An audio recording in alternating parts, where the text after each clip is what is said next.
राजा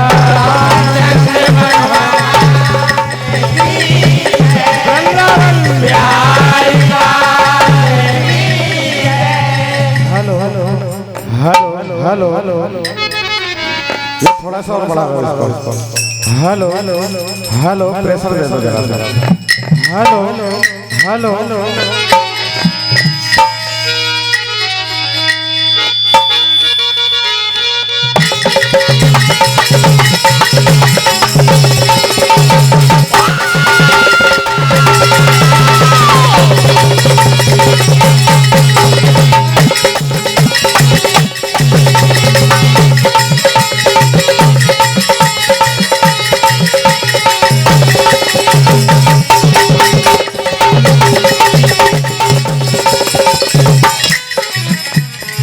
hello hello हाँ साहब समिति के द्वारा बड़ी अच्छी बात कि हमें गौ माता की सेवा करनी चाहिए क्योंकि गौ माता के अंदर जो शक्ति है वो किसी के पास नहीं है। क्या बात? जिस समय हिरण्यकश्यप ने सारी पृथ्वी में राज्य किया था और सभी देवताओं को जीतने के लिए जब उनका पीछा उन्होंने किया तो एक गौ माता ही थी जो 33 कोटि देवी देवताओं को अपने शरीर के अंदर संभाल लिया था। शक्ति होती गौ माता में। और एक बार राजा दिलीप भी देवासुर संग्राम से जब वापस आ रहे थे, एक बड़ के पेड़ के नीचे कामधेनु गौ माता बैठी हुई थी। उन्होंने गौ माता की ओर ध्यान नहीं दिया, उनको प्रणाम नहीं किया, तो कई दिनों तक उनके यहाँ पर संतान की प्राप्ति नहीं हुई थी। तब गुरु वशिष्ठ जी ने बताया और नंदिनी गौ माता की उन्होंने सेवा की और उन्हीं के वरदान के स्वरूप फिर राजा रघु की उत्पत्ति हुई। क्या तो गौ माता कुछ भी कर सकती है। एक आपको अद्भुत कहानी सुनाने के लिए जा रहा हूँ। अक्सर हम महाभारत में सुनते हैं कि दानवीर कर्ण का जो रथ था उसका पहिया जमीन में धंस जाता है, तो अर्जुन बाण मारते तो उनकी हत्या हो जाती, वध हो जाता उनका। आखिर उनके रथ का पहिया क्यों धंसा? क्या आप इस कथा के माध्यम से सुनेंगे।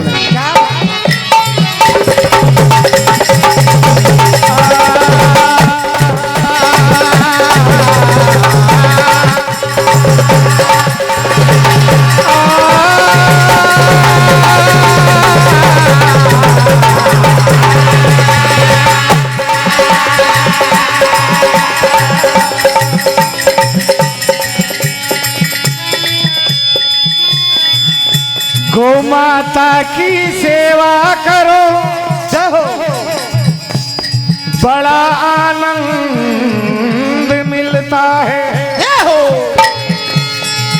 गौ माता की पूजा जो करे उसे परम पद मिलता है।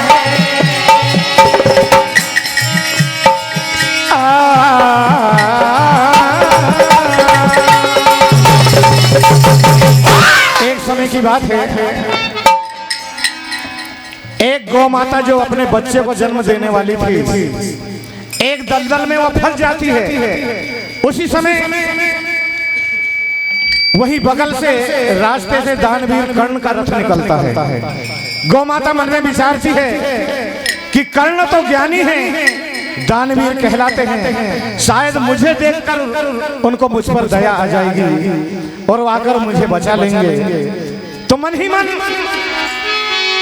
गौ माता दानवीर कर्ण को आवाज लगाती है। दानवीर कर्ण मद मस्त होकर चले जाते हैं, गौ माता की पुकार को नहीं सुनते हैं। क्या तो गौ माता ने फिर उन्हें श्राप दिया कि आज जिस तरह से मैं दलदल में फंसी हुई और अपने प्राणों को त्याग रही हूँ, मेरा श्राप है कि एक दिन जब तुम अपना युद्ध करोगे तब उस समय तुम्हारे रथ का पहिया भी दलदल में धंस जाएगा, उसी समय तुम्हारी मृत्यु हो जाएगी। ये श्राप क्या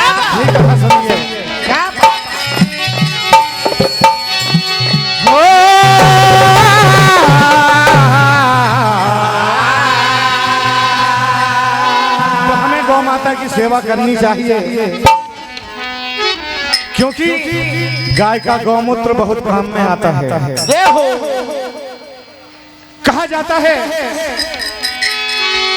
कि अगर किसी के यहाँ संतान की प्राप्ति नहीं होती है, विवाह के 10 साल भी हो गए, अगर संतान की प्राप्ति नहीं हुई है तो वो रजस्वला धर्म के बाद में 21 दिन तक गौमूत्र का सेवन अगर माताएं बहनें करती हैं तो निश्चित ही संतान की प्राप्ति होती है। तो कहना है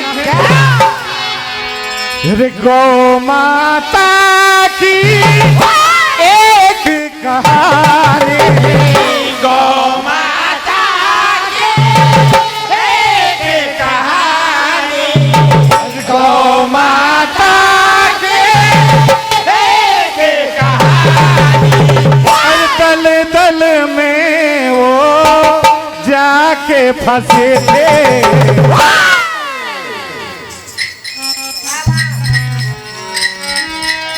दल दल में वो जाके फंसे थे, दानीकरण पे नजरें गड़े,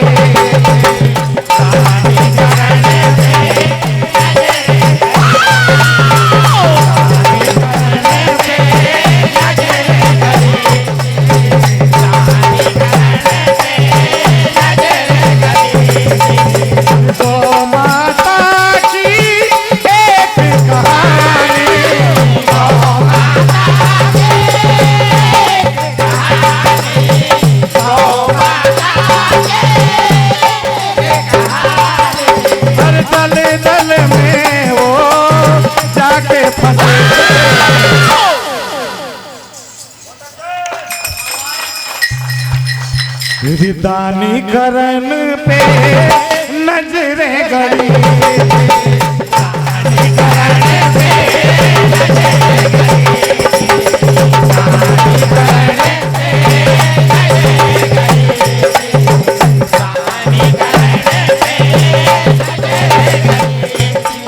आके दे दो मुझको सहारा,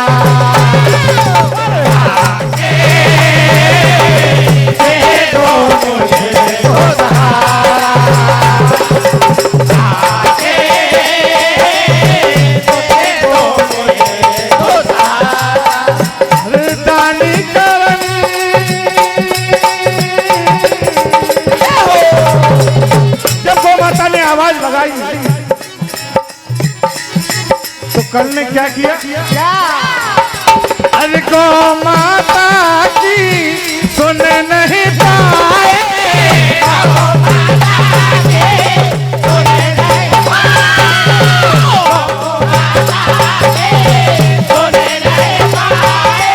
अरे दानीकरण में रथ है घुमाए,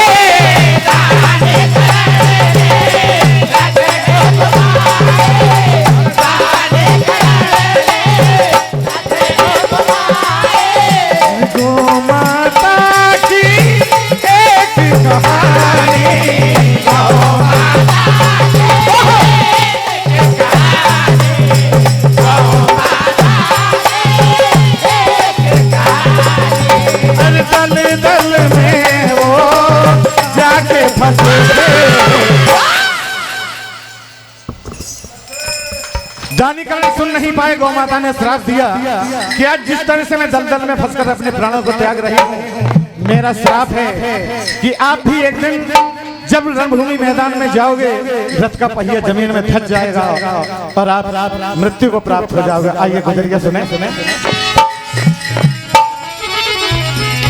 किस मर्ज की क्या दवा है ये बात हर पनिहारी जाने हैं, कृष्ण खड़े हैं हाथों में कंकड़ियां लेकर, किसकी मटकी फूटेगी ये बात हर पनिहारी जाने हैं। एक दिन की बात है, कन्हैया की वाल वालों के साथ में गुजरिया से कहा कि हमें माखन खिलाओ और फिर तुम चली जाओ, थोड़ा थोड़ा सभी को चखा दो फिर जाओ।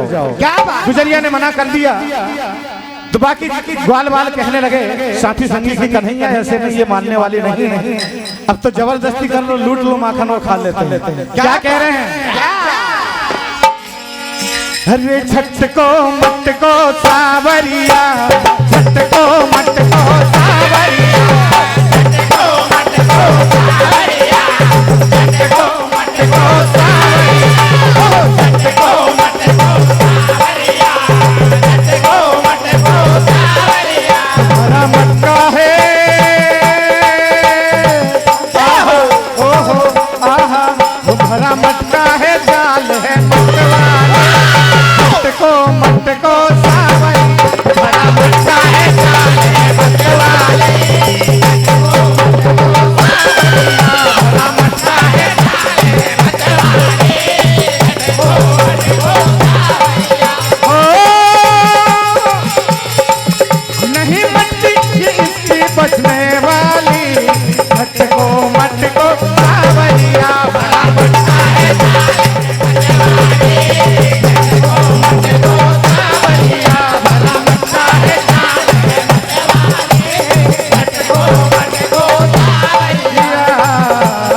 शिकायत करके रहूंगी। और यशोदा मैया के पास में जाकर गुजरिया कहने लगी कि मैया तुम्हारा लाडला हमारी सुनता नहीं है। क्या कह रही है? क्या हो तोरा लल्ला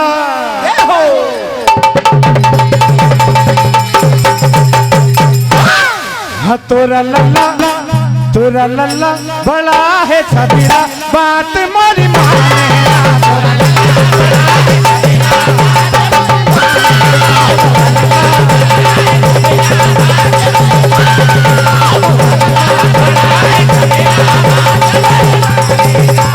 समझाओ बार बार माने ना हो एक बार समझाओ बार बार माने ना हो इसके सिवा कुछ जानो।